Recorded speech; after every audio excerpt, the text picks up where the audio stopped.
Hello everyone, welcome to In the Trenches, Kroll's weekly threat intelligence briefing. Today is the 2nd of June. My name is George Glass and joining me today is Ethan Afori. As always, we'll be covering the most recent trends our threat intelligence team is witnessing in the trenches. So let's get into the situation report.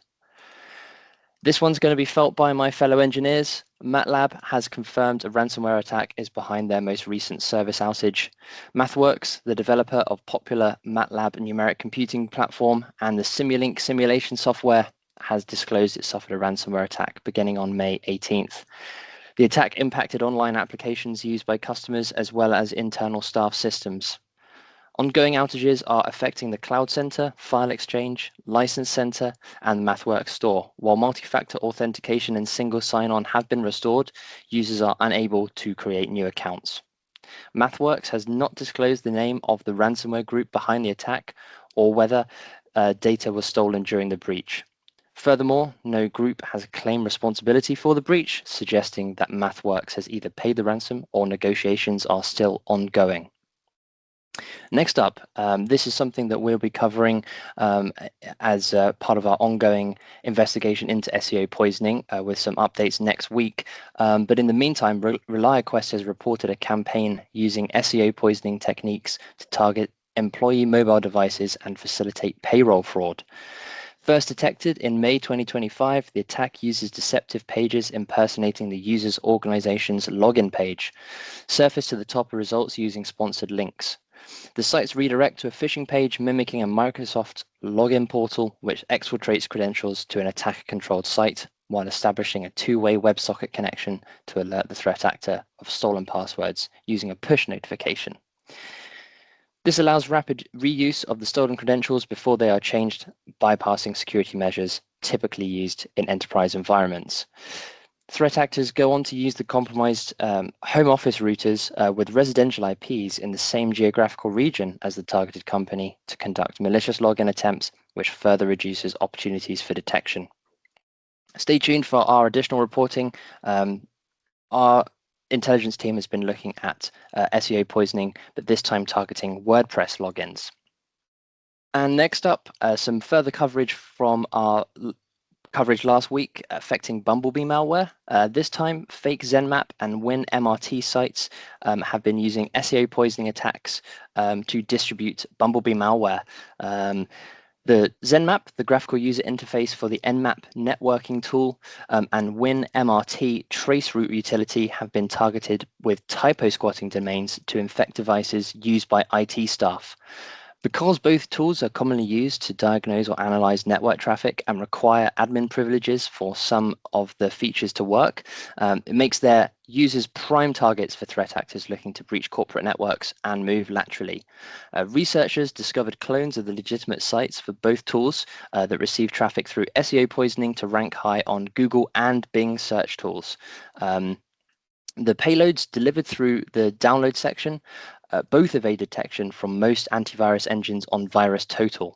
The installers deliver the promised application along with a malicious DLL, which drops BUMBLEBEE Loader on users' devices, and from there, the backdoor can be used to profile the victim and introduce additional payloads. Certainly one to keep track of. It's an interesting BUMBLEBEE campaign there. Remember, if you have any questions or comments, please get in touch with us using cti@kroll.com. So let's get into the rest of today's briefing.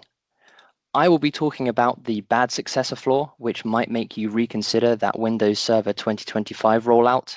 I'll also be covering new APT activity targeting NATO countries and Ukraine, and Ethan will be presenting this week's ransomware roundup. In May 2025, Akamai researchers revealed a serious Windows Server 2025 vulnerability called BadSuccessor. It targets a new feature, Delegated Managed Service Accounts, or DMSAs, used to replace traditional service accounts. The flaw allows attackers to escalate privileges by manipulating LDAP attributes, tricking the system into granting them the rights of a high-privileged account. What makes this especially dangerous is that it doesn't require remote code execution on the domain controller or any remote code execution, anything on the domain controller at all, just the right permissions in Active Directory from any endpoint on the domain. Microsoft has acknowledged the issue, but hasn't released a patch yet. Kroll recommends organizations carefully consider the risk before upgrading domain controllers to Windows Server 2025 or promoting any Windows Server 2025 to a domain controller. We also recommend reading the full Akamai advisory for a deeper understanding. The links for that are in the weekly report.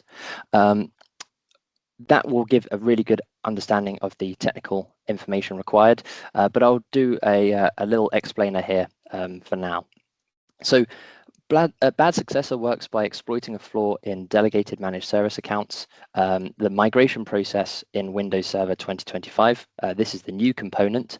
To escalate privileges, an attacker first needs a new DMSA and sets the MSDS managed account preceded by link attribute to the distinguished name of a high privileged account they wish to impersonate. So that could be a domain admin, could be any account they wish to target. Next, they set the MSDS delegated MSA state attribute to the value 2, and that signals the migration is complete. This actually isn't the case. If I go to the next slide here, this should give a better understanding of exactly how that process takes place. Notably, the attacker does not need an existing DMSA and only requires permissions to create objects in an organizational unit, making the attack feasible from anywhere within the domain. So in other words, the new DMSA effectively runs under the security context of the target account. So that could be the domain admin. The original legitimate account is not modified or disabled.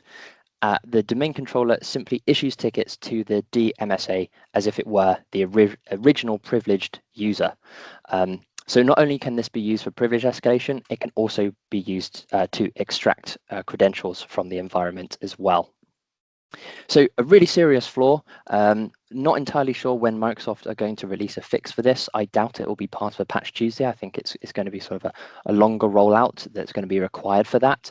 But overall, this is definitely something to consider if you have any Windows Server 2025 upgrades coming this year. Next up, we're going to talk about Void Blizzard.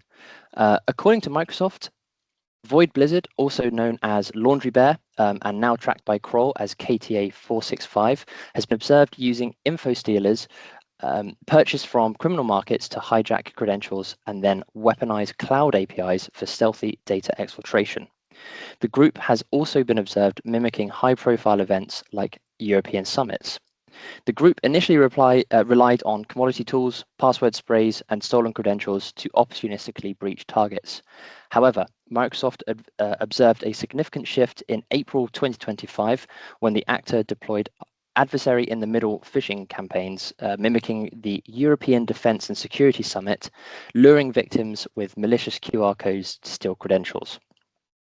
Once inside the targeted system, Void Blizzard leverages legitimate cloud APIs, i.e. Microsoft Graph, to automate mass exfiltration of emails, files, and even Teams conversations. Its use of open source tools like Azure Hound for reconnaissance is really one that is used to hide their activity and maintain stealth. While its tactics aren't novel, the group's success shows that underlying vulnerabilities, especially in organizations with weak credential hygiene or delay in patching software vulnerabilities. We're recommending that organizations roll out phishing-resistant 2FA like FIDO2 hardware tokens and conditional access policies. And with that, I will hand over to Ethan for this week's Ransomware Roundup. Thanks, George. In late May 2025, a ransomware group called DRAGONFORCE breached a managed service provider by exploiting 3 vulnerabilities in a remote IT tool called SimpleHelp. This tool is commonly used by MSPs to manage their client systems. DRAGONFORCE has recently positioned itself as a cybercrime cartel through an affiliate-friendly ransomware as a service model. Once inside, DRAGONFORCE used SimpleHelp's remote access to steal data and deploy ransomware to multiple customers, all downstream from that one MSP. To put this into perspective, it is like hijacking a delivery truck and using it to send poison instead of packages. The attackers took advantage of 3 specific vulnerabilities in older versions of Simple Help, CV 2024 57726, 57727, and 57728. These include flaws such as arbitrary file upload and privilege escalation, which allowed the threat actors to fully take over the Simple Help instance. Though patches for these vulnerabilities were released by Simple Help back in January 2025, the details of the flaws were disclosed publicly shortly afterward, giving attackers a narrow but powerful window of opportunity to strike systems that hadn't been updated. Once inside the MSP's network, DRAGONFORCE used the legitimate RMM software, Simple Help, to conduct reconnaissance, collecting information such as device names, user credentials, configurations, and network mappings. In one case, Sophos was able to help a customer detect and shut down the ransomware attempt before encryption occurred. However, other organizations were not as fortunate. DRAGONFORCE successfully stole sensitive data and deployed file locking malware, enabling double extortion attacks. This event is especially concerning because it turns trusted IT infrastructure into a weapon. Thank you, George. Thank you very much, Ethan. I'm afraid that's all we have time for this week. Remember, if you have any questions, please remember to contact us at cti@kroll.com. See you next week. Have a great day.